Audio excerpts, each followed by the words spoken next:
इस देश की जनता को कई कई मौकों पर बरगलाया जाता है, कई त्योहारों पर भड़काया जाता है कि आप इस देश का सामान मत खरीदिए, इस देश को बैन कीजिए, इसका बायकॉट कीजिए। अगर आपको याद हो तो आप जब दिवाली मनाते हो ना, तो आपको कहा जाता है कि चीन के सामानों को बैन कर दीजिए, इनके सामानों को मत खरीदिए, इनका बहिष्कार कीजिए, बायकॉट चाइना। ये ऐसे ट्रेंड चलते हैं। अगर आपको याद हो तो जब कोई विवाद हो जाता है तो मुस्लिम देशों से खरीदारी बंद करो, इनके सामानों पर बैन करो, इनका बहिष्कार करो। ऐसी तमाम आपने ट्रेंड देखे होंगे, तमाम आपने मौकों पर बहिष्कार का इसकी बातें सुनी होंगी। और खुद अब मैं आपको एक ऐसी फोटोज दिखाने वाला हूं जिसे देखकर आपकी आंखें खुलेंगी। ये फोटो देखिए जो आप अपनी स्क्रीन पर देख रहे हैं, इनमें क्या लिखा हुआ है और इनमें कौन है। जरा मैं आपको पढ़ के बता दूं कि ये कौन लिखते हैं और क्या कहते हैं। अजीत अंजुम बड़े पत्रकार इस बात को शेयर करते हैं और लिखते हैं, बात सही है, खाड़ी देशों के किंग, प्रिंस, खलीफा और सुल्तान के साथ मोदी जी कितनी मोहब्बत से मिलते हैं, गले मिलते हैं, गर्मजोशी से पेश आते हैं, वो आपने देख ही लिया। गलबहियां ऐसे करते हैं जैसे मेले में बिछड़े भाई हों। बात जब कारोबार की हो तो योगी जी लुलु मॉल के मालिक यूसुफ अली के साथ घूम रहे हैं काट में और आप करते रहिए बाइकाट। जरा सोचिए। ये पहले मैं आपके कॉन्सेप्ट क्लियर कर दूं, ये मोदी जी का, जो कि अरब देशों की जब बात आती है, खाड़ी देशों की बात आती है तो ऐसे मिलते हैं जैसे बिछड़ा भाई हो। लेकिन जब कोई मौका आता है तो देश की जनता को बरगलाया जाता है। किस लिए? सामान मत खरीदो, मुस्लिमों से सामान मत खरीदो। आप बहिष्कार करते हैं ना, रेहड़ी वालों का, फल फ्रूट वालों का, मुस्लिम सब्जी वाले का, मुस्लिम सैलून का, मुस्लिम जो सब्जी बेच रहे हैं, फल बेच रहे हैं, परचून की दुकान, कुछ भी कर रहे हो, उनकी दुकानों से सामान खरीदने पर आप कहते हैं ना कि इनका बहिष्कार करो, इनसे सामान मत खरीदो। और यही मोदी जी जब बात कारोबार की आती है ना तो उनसे ऐसे मिलते हैं जैसे बिछड़े भाइयों। आप छोटे स्तर पर बहिष्कार करते ही रहिए और सरकारें अपना बड़ा काम कर रही हैं।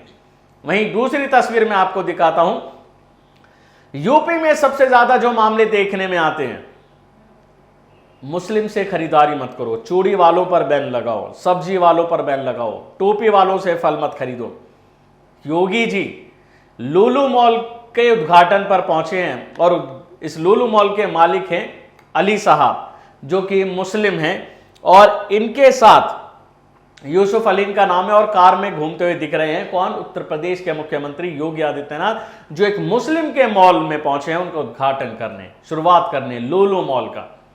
आप करते रहिए बहिष्कार और ये कारोबारी आपस में मिलते रहेंगे। हिंदू मुस्लिम नहीं देखते, हिंदू मुस्लिम कौन देखते हैं? आम जनता देखती है। हम और आपको दिखलाया जाता है और मीडिया इसमें कोई सवाल नहीं करता। मीडिया आग में घी डालने का काम करता है। यह फर्क है जो आपको समझना चाहिए। आप छोटे स्तर पर गरीबों का शोषण करते रहिए, उनका बहिष्कार करते रहिए, उनकी रेहड़ियां पलटते रहिए, दुकानें बंद करते रहिए, उनकी टोपियां उछालते रहिए। और ये लोग बड़े बड़े कारोबारी, बड़े बड़े नेता, पीएम उनसे मिल रहे हैं बाहर देशों के मुस्लिमों से, तो सीएम अपने यहां के मुस्लिम करोड़पति अरबपतियों से मिल रहे हैं और इनका काम धंधा चल रहा है। आप सोचिए, आप कहां हैं? आपने कितनी उन्नति की? आपको क्या मिला? आपको क्या मिला कि किसी मुस्लिम रेहड़ी वाले का बहिष्कार करके किसी मुस्लिम सब्जी वाले को पीट के? सोचिए, अरे उसका क्या बिगाड़ लोगे आप? मजदूर है, 200-400 रुपए यहां से भी कमा लेगा, वहां से भी कमा लेगा। इनका क्या करोगे जो आपको बरगलाते हैं, जो आपको बहकाते हैं, जो आपको भटकाते हैं? जरा सोचिए। आप कहते हैं कि चाइना का बहिष्कार कीजिए। चाइना का आप कैसे बहिष्कार करेंगे? आप सुबह से जब उठते हैं ना, जो टूथब्रश आप इस्तेमाल करते हैं वो भी चाइना से आता है। रात को जब आप बिस्तर पे लेटते हैं ना, सोने जाते हैं, ना जाने कितनी चाइना का चीजों का इस्तेमाल आप कर लेते हैं और चाइना का बहिष्कार करने की बात करते हो। चाइना घुसा जा रहा है भारत की सीमा में, आप कहते हो बहिष्कार करते हो। यह देश विश्वगुरु बन रहा है, हमारा जो अशोक चिन्ह आया है उसमें शेर दहाड़ रहा है और चीन भारत में घुस रहा है, भारत की सीमा में घुस रहा है और आप कुछ कर नहीं रहे हो। आपने अशोक सिंबल बना दिया है शेर को दहाड़ते हुए और चीन सीमा में घुसा जा रहा है, आप कुछ कर नहीं रहे हो। क्या फायदा? क्या फायदा उस शेर के दहाड़ने का जो अपनी सीमा में किसी और को घुसने दें? वैसे आप बहिष्कार की बात करते हैं और बड़े बड़े स्तर पे जाके आप देशों से मिलते हैं। कैसे चलेगा? ऐसे चलेगी राजनीति? आप खुद सोचिए, आपको क्या दिखाया जाता है? ये राजनेता जितने बड़े दोषी है ना, उतने ही बड़े दोषी हैं यहाँ की मीडिया संस्थानें, गोदी मीडिया जो आपको ये सब बरगलाती है, जो आपको ऐसे मुद्दे दिखा के भटकाती है, जो आपको असल मुद्दों पर नहीं ले जाती। शिक्षा के मुद्दे, रोजगार के मुद्दे, गरीबी के मुद्दे, स्वास्थ्य के मुद्दे, विकास के मुद्दे, सुरक्षा के मुद्दे। अरे जरा नजर डालिए साहब, देश में तमाम ऐसी समस्याएं जिनसे देश जूझ रहा है। डॉलर आज जितना मजबूत हो गया, रुपया गिरता जा रहा है कोई सवाल उठाने वाला? 400 रुपए का सिलेंडर महंगा लगता था, आज 1050 का हो गया, है कोई सवाल उठाने वाला? नजर घुमाइए साहब, देखने का नजरिया बदलिए। सिर्फ धर्म आपको रोटी खाने को नहीं देगा, रोटी खाने के लिए आपको घर से निकलना पड़ेगा, मेहनत मजदूरी करनी पड़ेगी। जरा आप सोचिए उस परिवार के मुखिया जो 10-15 हजार रुपए कमाता है और जिसके 3-4 लोगों का परिवार है, कैसे अपना पेट पालता है। पूछिए उस रिक्शे वाले से, पूछिए उस मजदूर से कि आज की महंगाई में जीवन यापन करना कितना मुश्किल है।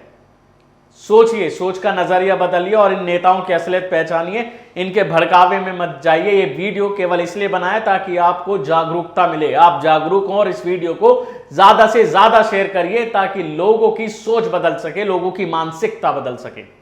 शुक्रिया। नेशनल दस्तक की आपसे गुजारिश है कि अगर इसको बचाना चाहते हैं तो नेशनल दस्तक को सब्सक्राइब करने के लिए रेड कलर के सब्सक्राइब बटन को दबाएं, फिर बेल आइकन की घंटी दबाएं। नेशनल दस्तक को बचाने के लिए बहुत जरूरी है कि हर खबर को शेयर करें, लाइक करें, कमेंट जरूर करें।